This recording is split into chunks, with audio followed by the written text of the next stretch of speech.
આ તો ગુજરાતી કલાકાર છે, એકાદ 2 મહિના જવા દો, બોમ્બે થી બી લાવવાના છે.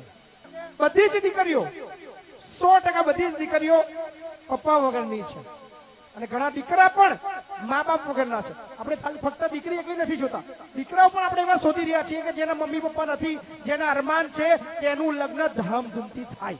અમે બેઠા છીએ. આવો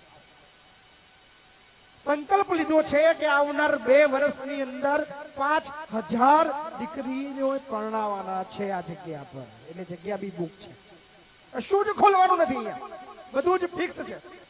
ફક્ત તમારે બધાએ પ્રેમ આપવાનો છે અને સાથ સહકાર આપવાનો છે. આ બધું શા માટે? આ બધું જ ધૂમધામ, આટલા બધા કલાકારો શા માટે? ઘણાને એવો સવાલ થાય કે સાદી રીતે ના પરણાવાય, કઈ ના પરણાવાય. આ બધાના બી અરમાન છે. એમના કોઈ નથી, એમના મમ્મી નથી, એમના પપ્પા નથી. એનો મતલબ એવો ના હોય કે એમના લગ્ન સાદગી રીતે થાય. અમે બધા છીએ, આપણે બધા છીએ અને આ બધાના લગ્ન ધૂમધામથી થવાના છે. અને હજુ તો 2-5 કલાકાર છે ભાઈ. હજુ તો જુઓ, ગુજરાતનો કોઈ કલાકાર બાકી નહીં હોય આ સ્ટેજ પર આવશે.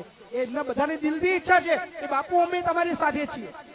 બધા સાથે બી લાવી શકે, પણ રોજ સમૂહ થવાના છે જેમ કીધું એમ. એટલે વારાફરતી બધાના 5-5 ને તક આપીશું.